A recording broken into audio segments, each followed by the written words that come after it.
yaba arozwe n'ubundi n'abo yakoreshwaga nabo cyangwa se nabo bakoranaga? ni abamuzanye, abantu nk'abo ngabo mukeka ko ari filime muri entertainment y'u Rwanda nibo bamwishe.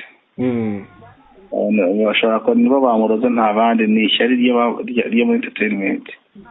uri umwe mu bageze aho yari arwariye, bikanavugwa ko n'ubundi mbere y'uko yitaba Imana yabanje kumera nk'utakaje ubwenge, n'ubundi akagaragara nk'umuntu watakaje ubwenge.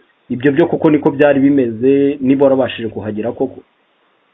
twagira twarahageze, yego, ariko nk'uko nabikubwiye ntabwo ari uburozi bwo butamikano kuvuga ngo umuntu arwaye mu nda cyangwa se ngo umuntu yaba ari kumva ari kubabara aha n'aha, hamwe umeze nk'ikintu kimeze nk'igicucu kitatera, mbese umuntu akaba yanakubaza ikibazo ukacyumva nyuma y'amasegonda 5 ukaba ari kumusubiza, ukabona mbese umuntu ntabwo ari ku murongo nyawo, ukabona ko hari ikibazo kindi kimuri hejuru ku mutwe. urebye nka byandi bita cyane cyane mu gihugu cya Uganda cyangwa cya Tanzania bakunda kwita amahembe. Ikintu kigufata mu gihe runaka kikongera kikakurekura. urebye natwe bamugezeho uburyo yararwayemo rwose ntabwo byagaragaraga ko ari umuntu urwaye ngo ari hasi, ahubwo byagaragara ko ari ikibazo cyo gucanganyikirwa cyangwa cyo kuba rufite ahandi hantu ari kujya, hari ikintu kiri kumukura yitwara ubuzima bwe.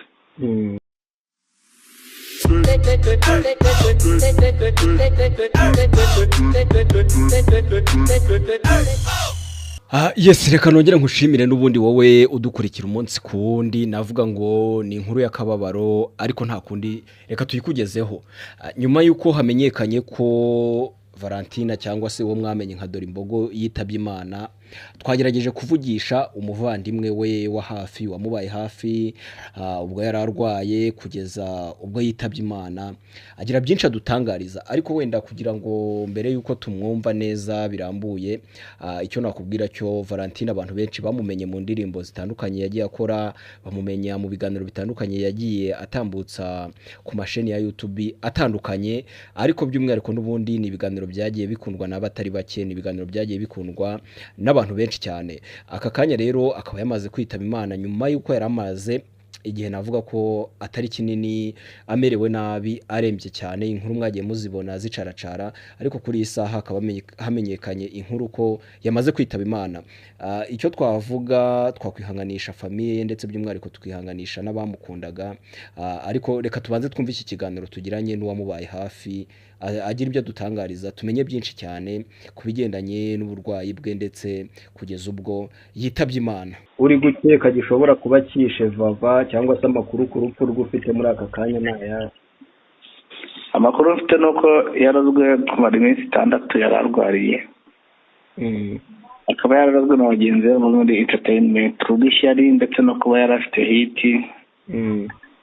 cyane cyane, dore ko n'aba yakoreshejwe abamukoresheje ibiganiro bahanga kayishyira kuri channel ye, bakanga no kumwishyura, bakamushaka bakababura, akanga kubakorera ibiganiro. urebye ni ishyari ryatumye bamuroga.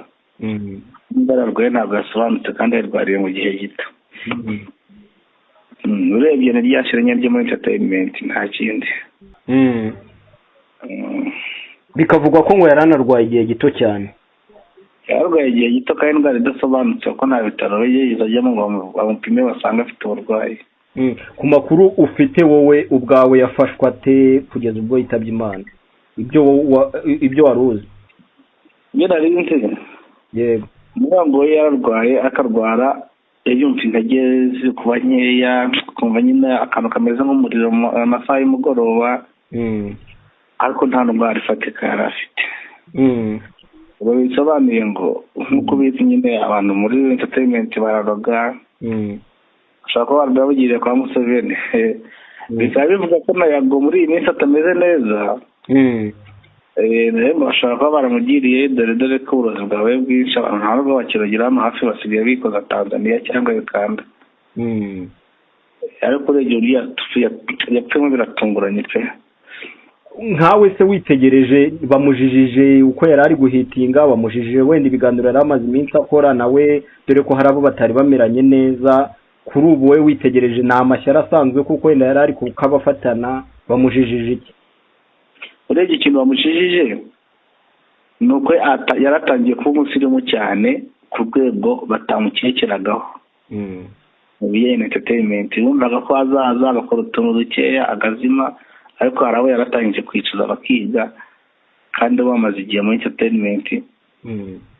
Baravuga ati rero sasa iyo nguyu turabona yakamejeje, kandi bikaba bivuga ko yari afite na gahunda yo kuzatangira gukora kuri televiziyo, ariko ntabwo yari yakamenyeshejwe amazina yayo, ariko yari afite no kuba perezida kuri televiziyo imwe muri iki gihugu cy'u Rwanda.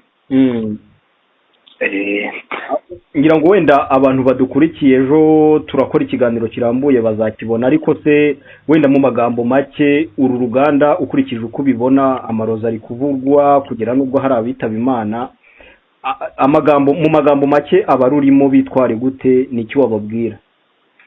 Cyo nabwira ni kimwe, entertainment n'ubundi nta marozi akora, aho wapfa ukagera twahera mu bihugu byo hanze nko muri Amerika, abo bari hana bande muri Hollywood nk'ibisanzwe bizwi na benshi ko bafite amarozi bakoresha cyangwa se inzira zindi bakoresha z'imbaraga za shitani. Mu gihe cyo muri entertainment hasi hejuru uko bamera kose ntabwo wabura guhura n'amarozi, kuko iriya myidagaduro cyangwa se ziriya nzira tuba turimo za entertainment harimo ubuhanzi ndetse n'ubunyamakuru, aho biva bikagera biba bizengurutswe n'imbaraga z'umwijima. Ubwo rero abantu barimo n'umurimo kwihambira bakikomeza, kuko isaha n'isaha uburozi buba buri gucacana hirya no hino. Nta kundi kuntu babigenza, mu gihe udashoboye kwirwanaho ubivamo, wananirwa kubivamo ukaba wakwemera icyaha ugacangamo. Uri umwe mu bageze aho yari arwariye, bikanavugwa ko n'ubundi mbere y'uko yitaba Imana yabanje kumera nk'utakaje ubwenge, n'ubundi akagaragara nk'umuntu watakaje ubwenge. Ibyo byo kuko niko byari bimeze, niba warabashije kuhagera koko? Twagira twarahageze yego, ariko nk'uko nabikubwiye ntabwo ari uburozi bwo butamikano kuvuga ngo umuntu arwaye mu nda cyangwa se ngo umuntu yaba ari kumva ariko babarahanaha, hamwe umeze nk'ikintu kimeze nk'igicucu kitateri, mbese umuntu akaba yanakubaza ikibazo ukacyumva nyuma y'amasegonda 5 ukaba ari kumusubiza, ukabona mbese umuntu ntabwo ari ku murongo nyawo, ukabona ko hari ikibazo kindi kimuri hejuru ku mutwe. Urebye nka byandi bita cyane cyane mu gihugu cya Uganda cyangwa cya Tanzania bakunda kwita amahembe. Ikintu kigufata mu gihe runaka kikongera kikakurekura. Urebye natwe bamugezeho uburyo yararwayemo rwose ntabwo byagaragaraga ko ari umuntu urwaye ngo ari hasi, ahubwo byagaragaraga ko ari ikibazo cyo gucanganyikirwa cyangwa cyo kuba rifite ahandi hantu ari kujya, hari ikintu kiri kumukura gitwara ubuzima bwe. Reka tumwifurize iruhuko ridashira, nawe tugushimire. Wenda ibindi abadukurikiye bategereza ikiganiro ku munsi w'ejo kirambuye n'ubundi ku rupfu rwa Vava. Tukaza dukurikirana amakuru n'ibinashoboka, turaza kujya tubahamagare tubamenyeshe igihe bari mushyinguriye n'ari bushyingurwe n'isaha.